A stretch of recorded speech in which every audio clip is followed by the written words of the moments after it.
أعوذ بالله السميع العليم من الشيطان اللعين الرجيم بسم الله الرحمن الرحيم الحمد لله رب العالمين. My brothers, my elders, mu'mineen and mu'minat, salamun alaykum wa rahmatullahi wa barakatuh.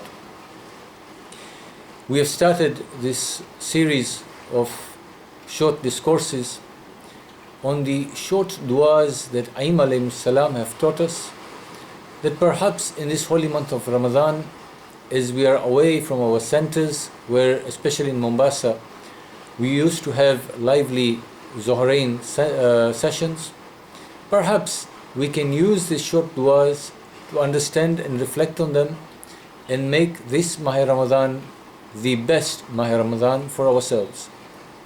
We started on the first day with the first dua, in which we ask Allah subhanahu wa ta'ala to make our prayers and our fasts, help us make our prayers and our fasts those fasts and prayers that are accepted by Him.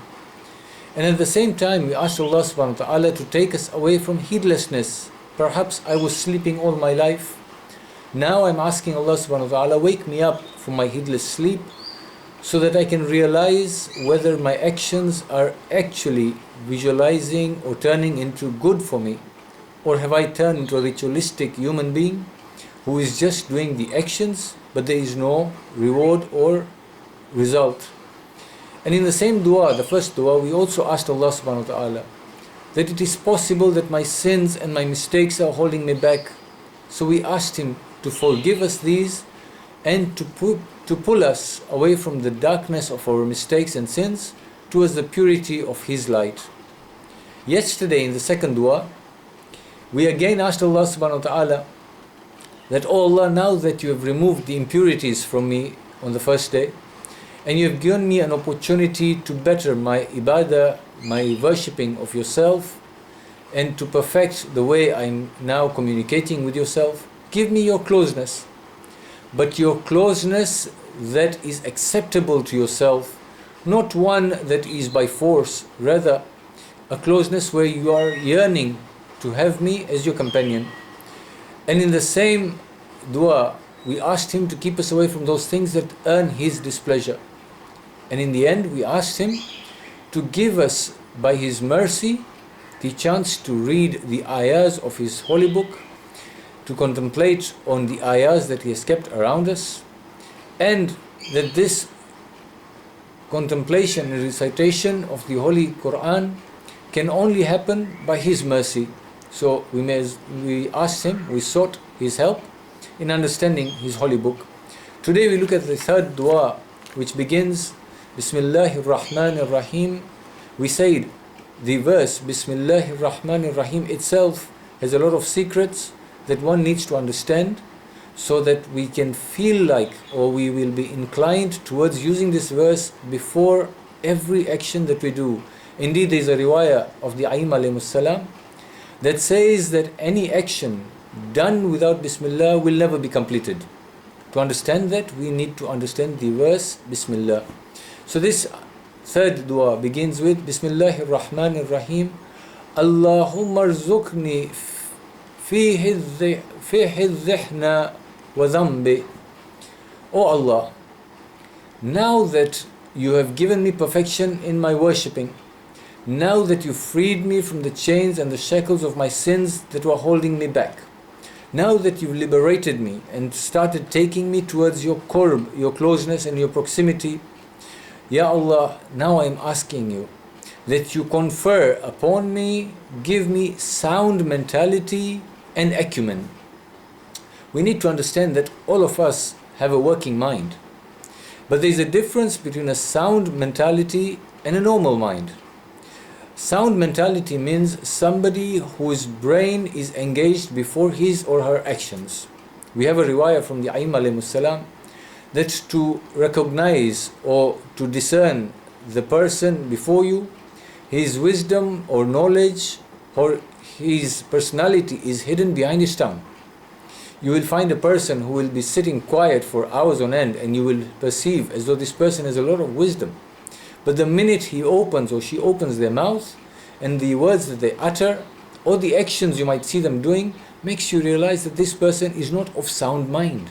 Something is missing. So we're asking Allah subhanahu wa ta'ala that now you've given me this cleanliness, and now that I'm in a motion towards you, towards perfection, oh Allah, make me of those who have a sound mind, who is conscious of every action and is trying to optimize with acumen. Acumen is the ability to judge which of my actions, how much of my time, every moment, making it count to earn the akhirah, to earn a better soul for myself, to cleanse my soul, to earn the qurb and the closeness of Allah subhanahu wa ta'ala. So, oh Allah, I'm asking you now to give me that hikmah, that sound mind with the acumen to be able to make the most of every moment that I have on this earth, to make my barzakh, my akhirah, my qiyamah, my jannah the best. And then we say, وَبَعِذْنِي فِيهِ مِنَ السَّفَحَاتِ وَالتَّمْوِيهِ. We're not only asking Allah subhanahu wa ta'ala to give us a sound mind, nor are we saying that make me so smart that I make every moment count.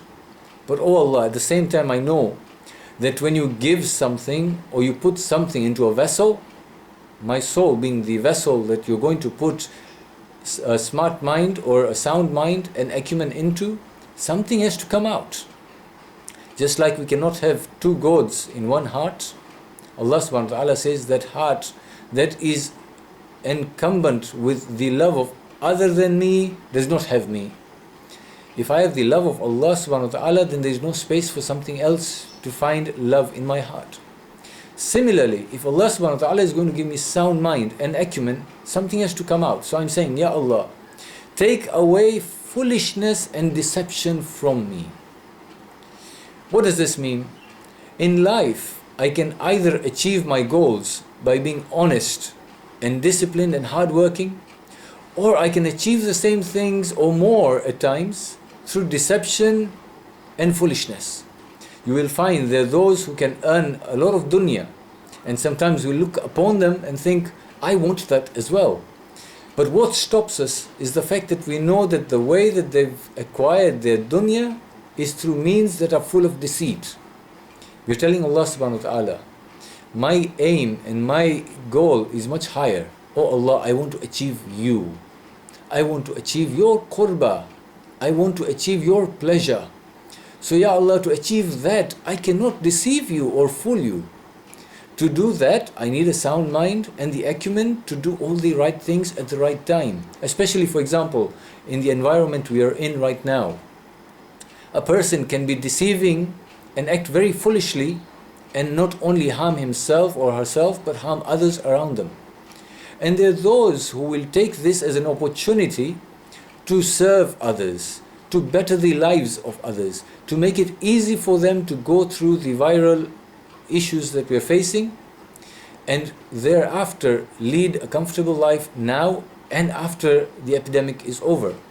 So it is that cleverness or that soundness of mind and acumen and the absence of foolishness and deception that I'm asking from Allah subhanahu wa ta'ala.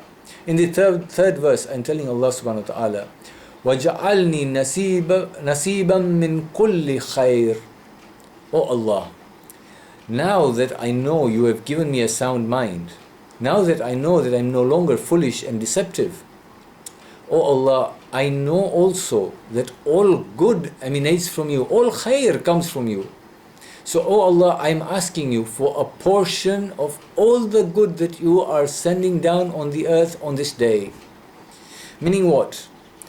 I may be a limited entity, but you are sending unlimited goodness all over your creation. But oh Allah, I know that if you take a portion from all the other portions and give me, I can benefit, and it does not diminish what you're giving the others, because you are magnanimous. You are the source of all good. And by taking away a bit from that portion does not mean that that person is not going to get their 100%. No. When you give me some portion of that, I get a portion, and that person also gets a full portion. Oh Allah, I am asking on this day that give me a bit of all the good that you're sending down on this earth. And then we end this dua with Bijudika Ya Ajwad al Ajwadeen. I am asking you by your magnanimity, you are the magnanimous. The translation says you are more magnanimous than the magnanimous, meaning we know of personalities around us, especially in this time, who are giving so openly and free-handedly of their time, of their wealth, of their efforts, that we wonder, does this person never end? Does his source not finish? But we know that these are all limited entities. But here we are addressing the unlimited, the limitless entity that is awwal wa akhir wa zahir wal batin. Everything that is Him. There is nothing but Him. And we are asking Him, oh Allah, from that treasure of magnanimity that is beyond the comprehension of the ordinary human being or any human being for that matter. You're only cited by the special people that you have brought to your qurb, like the Masumin alayhimus salam. Oh Allah, I'm asking you from that magnanimity, give me a portion from all the good that you're sending down today towards your creation. So inshallah, as we progress, we will notice that these du'as are progressive. You have to try and apply these things in your life. Reflect on them and apply them. First, correct your ibadah. Once you've corrected your ibadah and you've been freed by asking for forgiveness from the shackles of your sins, and you've made a promise not to return back to them, you're going to make an effort also. You will find that now you start swimming in the vast ocean of Allah's rahmah. And in this vast ocean you tell Him, Ya Allah, I do not know the direction. So for direction on the second day you tell Him, give me your closeness, because with you close by me, or me close to you, I will get the direction towards which I need to head.